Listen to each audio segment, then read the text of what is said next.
Shabbat Shalom, and welcome to Secrets Revealed, the Holy Bible. I've been away for quite a while, and I do apologize for that. So it is my aim to catch up on all the days that I've missed. We're going to start looking at Exodus chapter 3. That's where we're going to begin. And we find here before I begin, there are 22 verses in chapter 3. I'm going to mention to you why Moses killed the Egyptian in the previous chapter. It is because, according to the book of Jasher, if you look into that account, it specifies, it goes into detail that the Egyptian who was killed by Moses, he actually raped the Hebrew man's wife. And not only that, but he also wanted to kill the Hebrew man.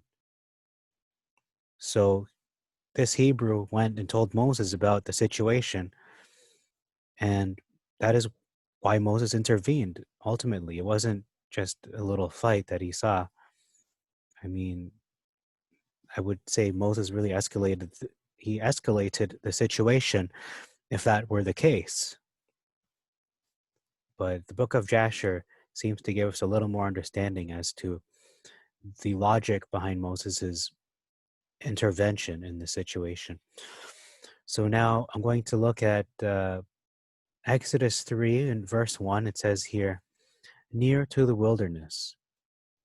He brought the sheep near to the wilderness. This is Moshe versus the backside of the desert. So one is near the wilderness, the Septuagint, where one is in the wilderness, in the desert. And notice the Mount of Elohim, the mountain of Elohim was added to the Masoretic. It's not actually there.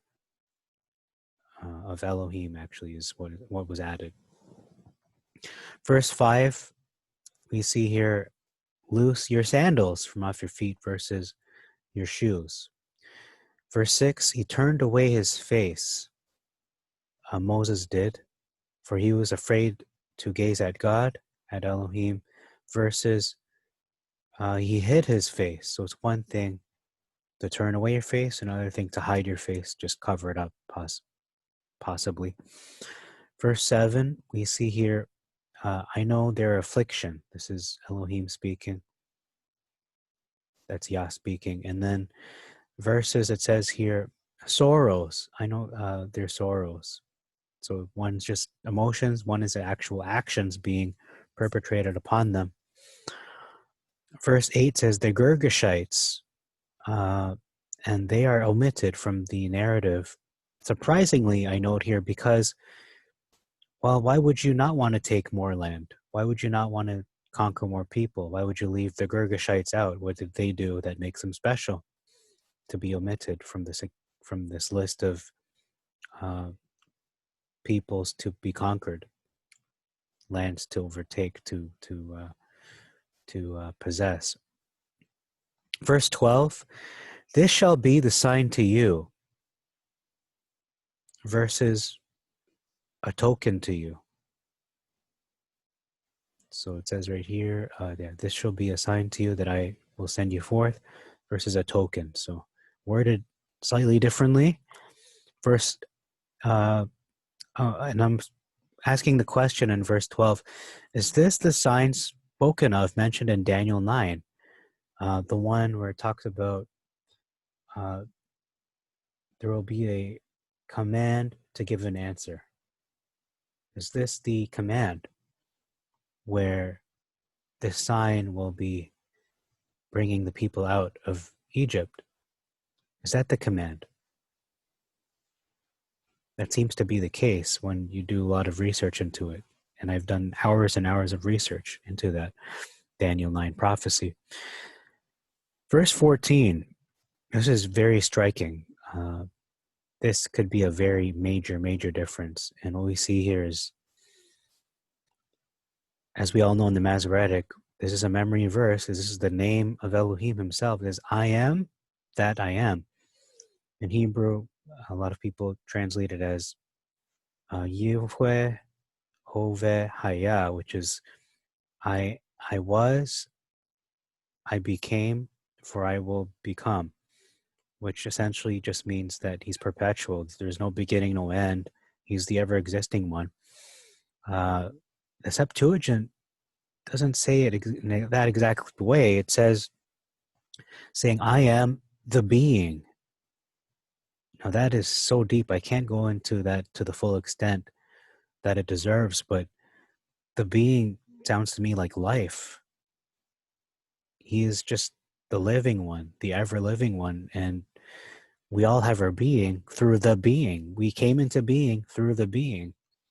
We know the being is not just the Father, but also the Son. They are one and one accord. They have the same purpose. They're unified. They are one. Echad.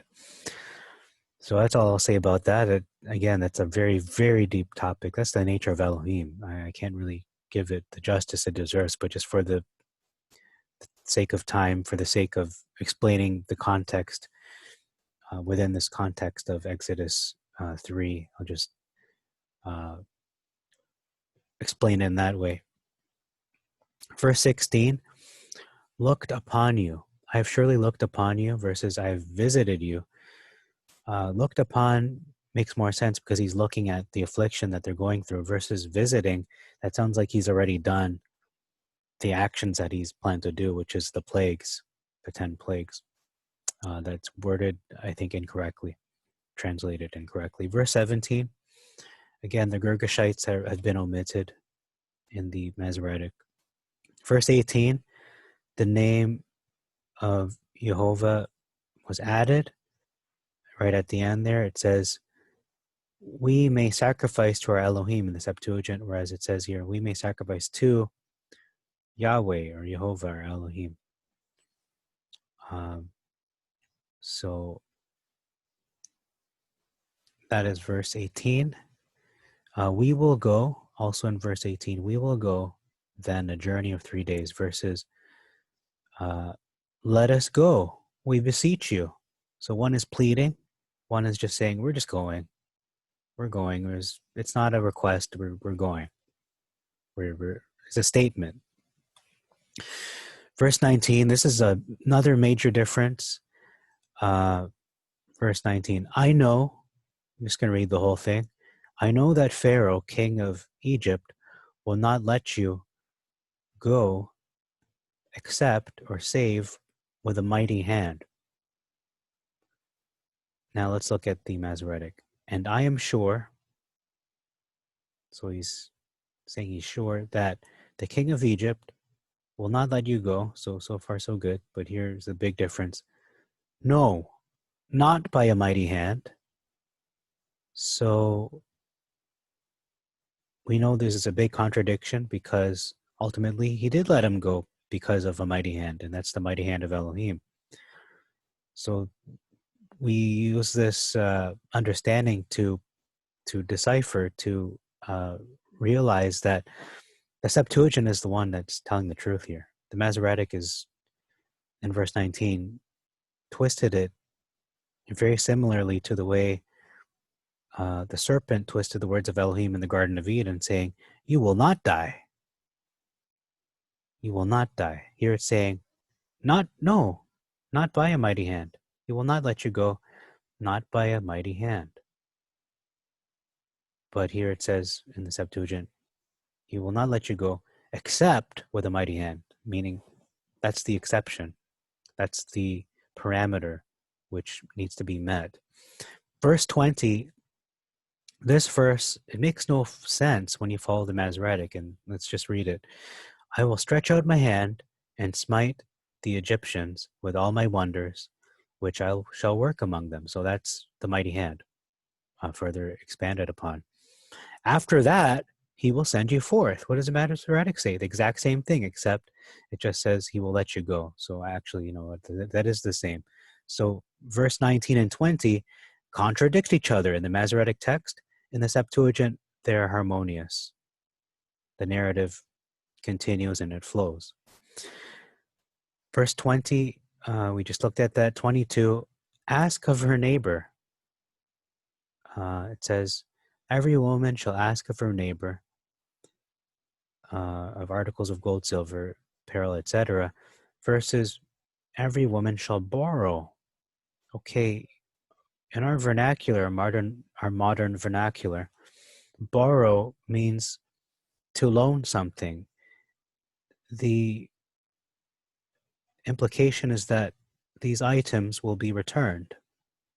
So that is really the truest sense of this word borrow. However, as we just read in the Septuagint, it says, shall ask, not borrow, just give it to me, asking. So that's Exodus chapter 3. We're going to move on now to Exodus chapter 4. There are 31 verses.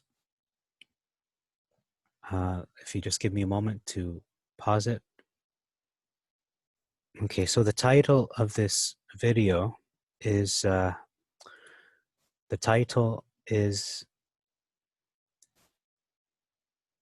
Mighty Hand, or Not by a Mighty Hand. So save with a mighty hand or not by a mighty hand. I think that's the big question in Exodus 3. We're looking at Exodus 4 now. And I'm going to make a confession online. I am bi-dialectal. I sometimes waver from a North American accent to I suppose you would say, a British accent. That is just something I cannot escape. It's not something I do consciously. Sometimes I do it subconsciously. So not that I am apologizing, I'm simply explaining. You will perhaps hear from time to time that I will just kind of change my dialect. Same language, just simply different dialects. Now, beginning in verse 1, we see here, verse 31 verses. Verse 1 says, if, and what shall I say to them? That is completely omitted from the Masoretic. So I'm going to read the verse. It says, Moshe answered and said, if they believe me not, and do not listen to my voice, hearken, for they will say, God has not appeared to thee, what shall I say to them?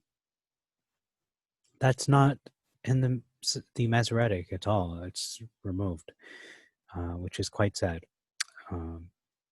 because the response is logical. You see Elohim responding with a question, which is, people say, is a Jewish trait.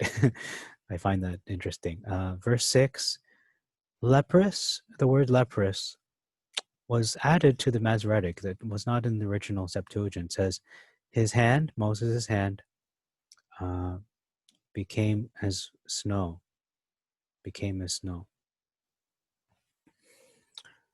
This is an interesting thought. Verse 7, we'll expand on it right now. It says, his skin was again restored to the complexion of his other flesh. Meaning his skin was not white as snow. Snow is, we all know the color of snow, very white, very, like milk. There are not too many people who have skin of that lightness, of that complexion, save for maybe some Irish people, but still, even the Irish aren't that white, white as snow. That is, when people say that, that's most of the time it's an exaggeration. But in this case, we can surmise that Moses' skin could be olive, could be tan, but whatever color it was, was not white as snow, and we see his complexion returned to its normal complexion, as his other flesh, it says here. I know a lot of people, they speculate whether the tribes of Israel were black. When I say black, I mean brown, like African American or African descent. But I just don't believe that is the truth. Otherwise, you'd see a long ancestry being maintained, being followed, being preserved. And not only that, but even the culture itself, the Hebrew culture, the Hebrew language, the Hebrew texts would also be preserved. But we see no sign or evidence of that, largely among the African nations. And I mean in Africa, the continent. I'm not talking about those who have been taken forcefully through slavery to the Caribbean and other places. So anyway, this is not the point of the video, but it's an interesting observation that it makes here. Verse 12, I will open your mouth, versus I will be with your mouth. So let's just scroll down there. It says, I will open your mouth, versus I will be with your mouth. So this is Jehovah saying, encouraging Moshe that, he will open his mouth. Don't worry. Very similar anyhow. Verse 13, we see here Moshe saying, appoint another able person whom you shall send.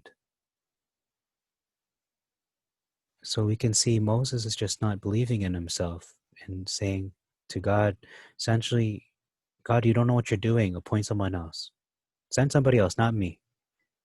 I'm not the right guy. Verses, let's look at the Masoretic. O Yahweh, send, I pray you, by the hand of whom you will send. So that's not the same at all. I could probably even title this section of Exodus 4 as appoint someone else, appoint another able person, versus you do what you want. Essentially, that's how I read it. Yahweh, you do by the hand of whom you will send. So we see in one version, the Septuagint, Moses rejecting this appointment, versus in the Masoretic, he isn't rejecting, he's just saying, well, send who you want. That's not what he said. Otherwise, why would Jehovah or however you say his name, Yod He Vav He, Yah, why would he be greatly angered?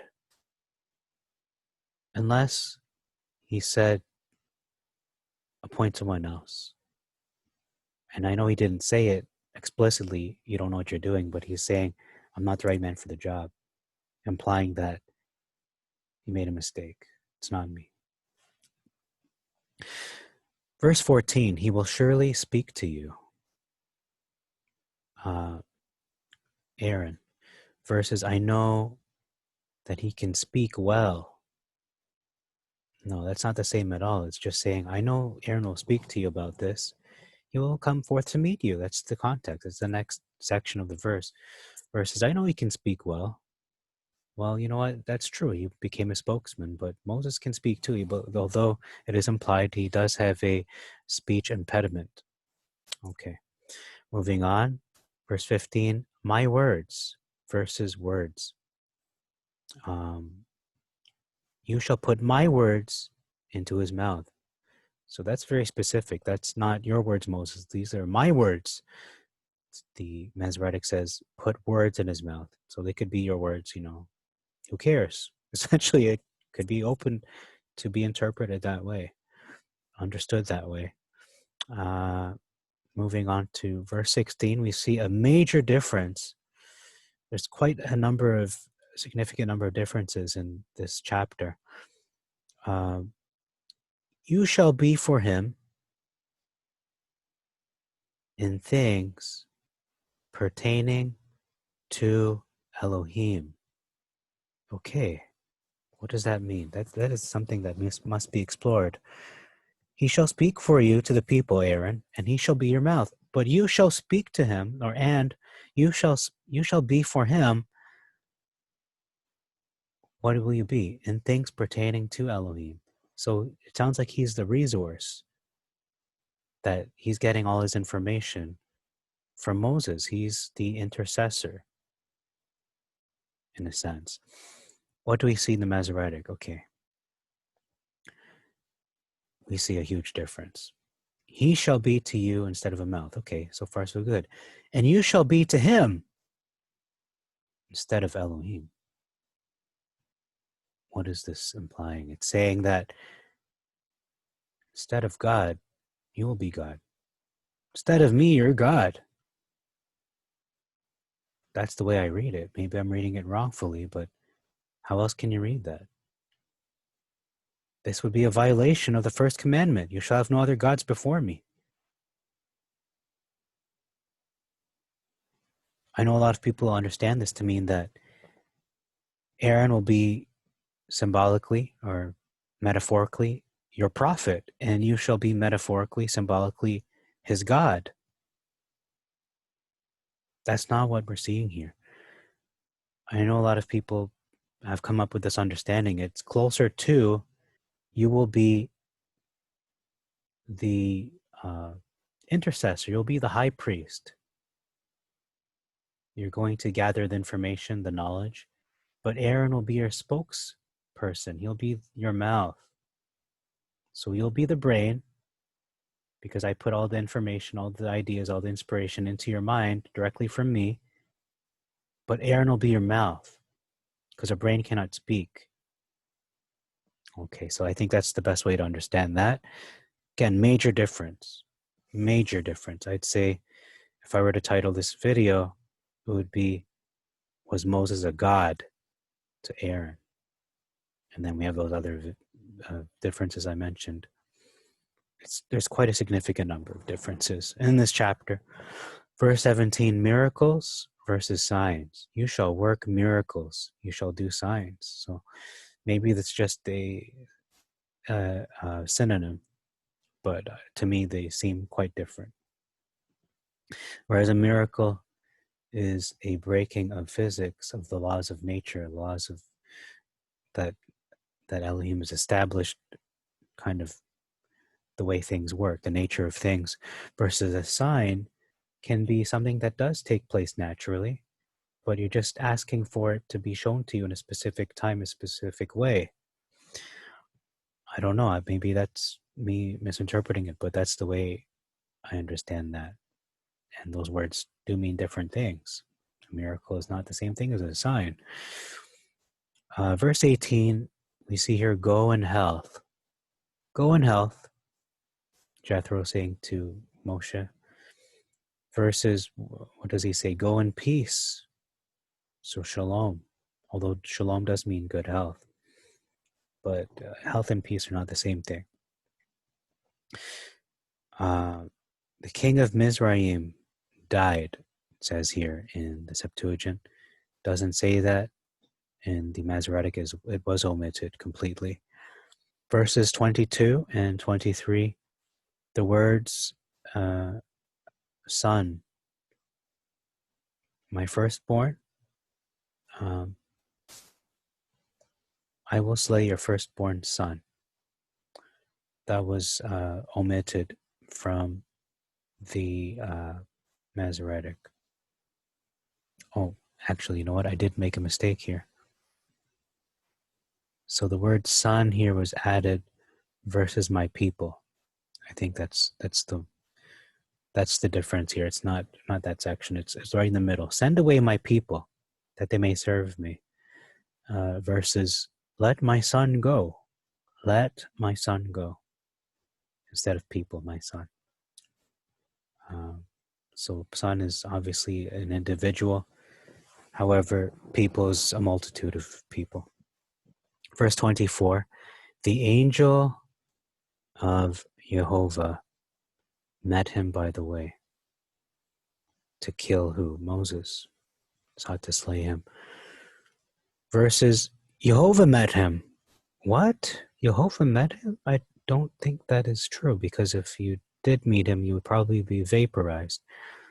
Or if he did meet him, it was probably in the form of a different incarnation. But the Septuagint gives us more clarity that it was an angel that was sent to kill him. Here's another major difference in verse 25. We see here Zipporah. This is a memory verse to some people. Let's read the memory verse first. Zipporah took a sharp stone and cut off the foreskin of her son and cast it at his feet. Who's he? Moses' feet, and said, "Surely a bloody husband are you to me." That sounds like an insult. Bloody in the British is kind of like an expletive. It's a way to express your displeasure, your hatred, your despising of something. Surely a bloody husband you are to me. Wow, that does not sound like a woman who is a Proverbs 31 woman, or subservient, or a woman that is submissive or obedient. Very rebellious attitude, in my opinion. Let's look at the Septuagint. What does she actually say? It says here, this Zipporah, having taken a stone, okay, cut off the foreskin of her son, yeah, fell at his feet. Okay, so we see here, I missed a detail. Cast the flesh of the foreskin at Moses' feet. So let's write this down. I'm going to write this down here. Cast flesh versus fell at his feet. So clearly we can see that the difference is not only the foreskin, it's also Zipporah fell at his feet. She bowed down to him, to Moses. Or maybe she did drop the foreskin at his feet. But let's read what her words are to Moses.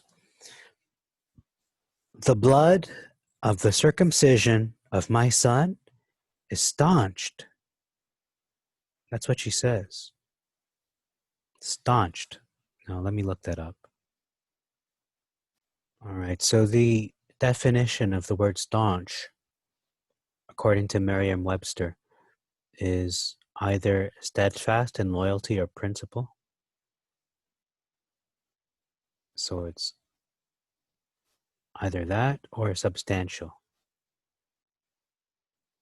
So that is I believe that's the noun.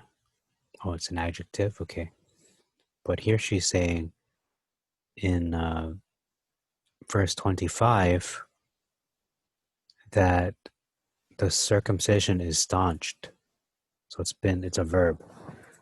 So it's been, according to Merriam-Webster, again, staunch comes from stanch, which means to stop the flowing of, to stop up.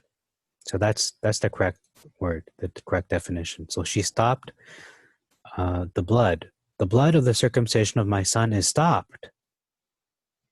That's it. That's all she said to him. And he departed from him. That's the angel. But it says he let him go. Well, it's similar anyhow. But to be honest, let him go means he captured him or he grabbed him or something. So he departed from him because she said, let's look at the Masoretic again. Verse 26, a bloody husband you are because of the circumcision. Wow, that's, yikes. Okay, you know what? I'm going to add that there. So that is another major difference. You're a bloody husband to me. Why? Because of the circumcision nonsense, essentially. She's saying it's not something she approves of. And the Masoretic, let's look at the Septuagint. He departed from him because, she said, the blood of the circumcision of my son is stopped. That's why the angel left. We have an explanation, because. It's not he let him go then, she said. No, it's he departed because she said this before, and then he left. That's the sequence of events.